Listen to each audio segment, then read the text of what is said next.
Hey guys, welcome to the review and results show for the February 28th, 2023 edition of AEW Dark. My name's Dan and I review each and every AEW show that shows like this to all of their pay-per-views, so if you missed it and you want a quick recap, or you enjoy watching everything, you want a place to talk all things AEW, you can do so right here. So please go right below this video, click that like button, the subscribe button, every notification bell, because it will let you see past, present, and future reviews that I do, but also helps others to find my channel. And without any further ado, let's get to the review. Dark begins with Action Andretti taking on Tony Deppen, and it's always cool to see Action Andretti get into the ring. He always makes it look so unique and so smooth at the same time, along with showing how effortless getting out of a wrist lock is, and even getting in and out of pinning predicaments. He's just so damn good. Then we got Tony Deppen, who's no slouch himself, who brilliantly uses a lot of underhanded tactics to bait in Andretti, while also showing off his technical ability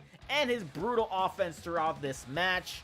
This went back and forth and had a lot of near falls, but it was Action Andretti who gets the win here with a tornado off the top rope into a running shooting star for the win.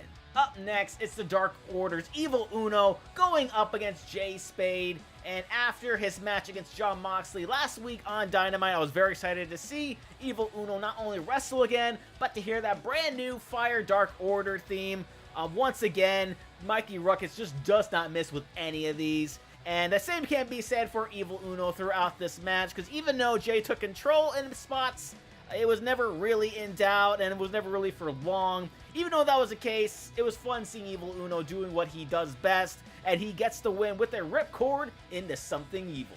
After that, it was the Mogul affiliates, Parker Boudreaux, facing Joe Ocasio, and this was pretty much a one-sided match, with Parker just beating the hell out of Joe, and basically, whatever he wanted to do, he did, and whenever Joe would get any sort of offense in, Parker would just kind of shrug it off and throw him around the ring. Joe did have one hell of a running headbutt, though. He did it one too many times, and that would allow Parker to take advantage and get the win. Then we have the Captain Shawn taking on Invictus Khash. First off, I love the use of the name Invictus. It means unconquerable and undefeated in Latin. Even though it's an old word, it's one you don't really hear too often, especially when it comes to wrestling. As far as this match goes, even though Khash really did show his strength, his strikes, along with some fantastic technical ability, he was far from undefeated in this match, as the captain would show his resiliency. He would dodge a running lariat, and Shawn would hit him with the deal to pick up the win. Also, I really appreciated the commentary during this match. One part of it will surely be featured on the next Botchamania. Up next, it's Leila Grey going up against Sahara 7, and this was a very physical match, and even though Sahara got some offense in with some strikes, it would be Leila's strikes that would prove to be much more effective, as she would be pretty dominant throughout this match and get the win with a Cobra Clutch into what looked like a triangle choke. After that, it's Willie Mack facing off against Joe Keys, and it's always awesome seeing Willie Mack, especially when we can really see exactly how talented he is, and even better by him being the one being put over in this match, which can't be an accident, right?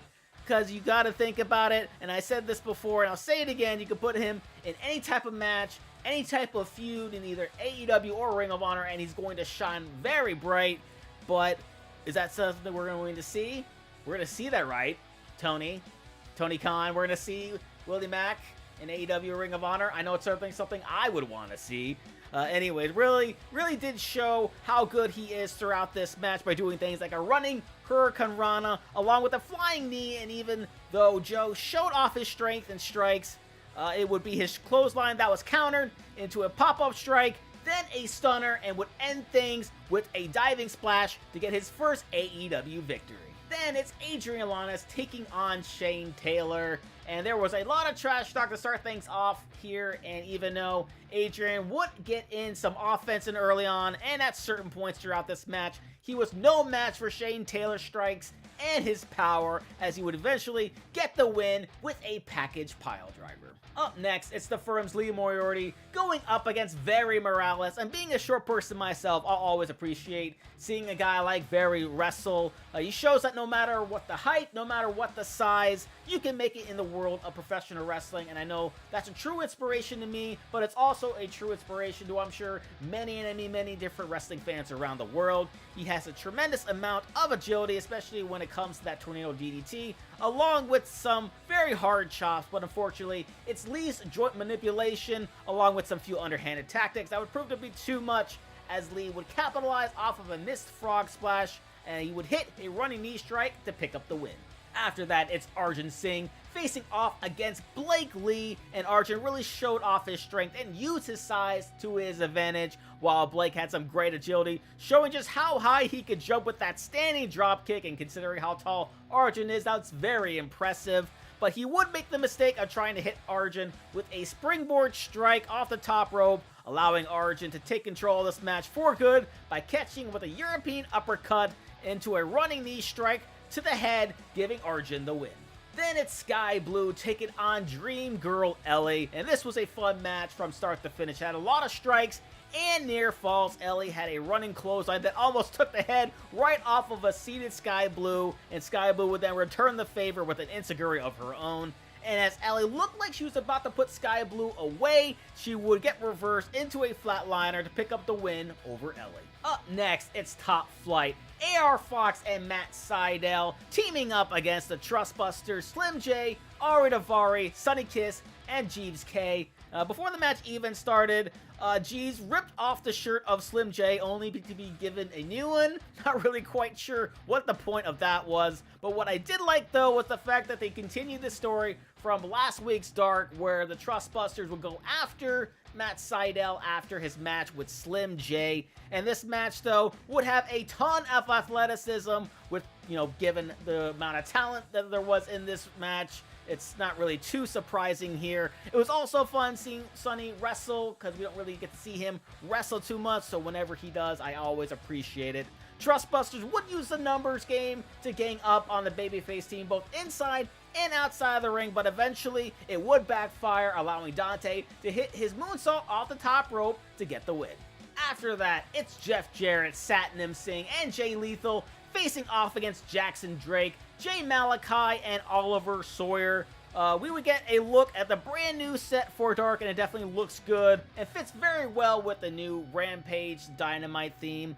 And the match would be very much one-sided with a fiery crowd behind it. Jay Malachi would get in some innovative offense by using the ropes as a springboard into a Hurricane Rana, but that offense would stop as soon as Satnam Singh would enter the ring, as he would use his head as a basketball, as he usually does.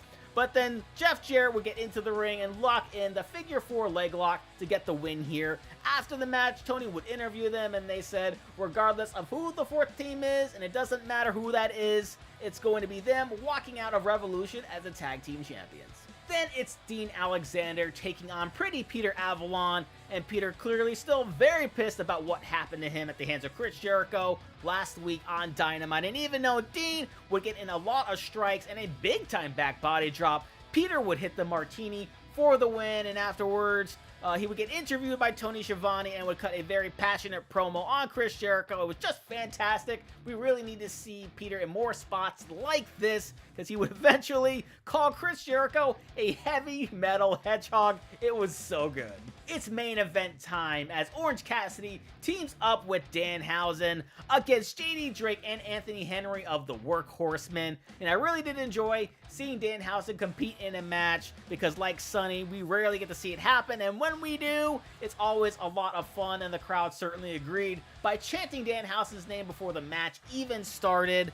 When he got tagged in, there was a test of strength between him and JD Drake, which went just about as well as you think it would, but he got outsmarted by the curse, angering him and causing him to make a mistake. Eventually, though, the Workhorseman would take advantage of Orange Cassidy, as he would find himself in the wrong corner and get hit with some great combination offense. The Workhorseman did almost win on a few different occasions, with Danhausen taking the brunt of the damage, but with some great double team moves that would include an orange punch, a GTS, and a double choke slam. Yes, you heard that right, a double choke slam. It would be Danhausen that gets the pin in a fantastic, fun main event. That was AEW Dark. What'd you guys think about it? Please let me know down in the comment section below. Standout matches for me, certainly that opener, the main event, Willie Mack getting his first ever victory, and Skye Blue's match with Dream Girl Ellie. And with that being said, if you did enjoy this review, please go right below this video, click that like button, that subscribe button, and ring the notification bell, because it only let you see past, present, and future reviews that I do, but also helps others to find my channel. So thank you guys once again for checking out this review, and thank you guys for being all elites.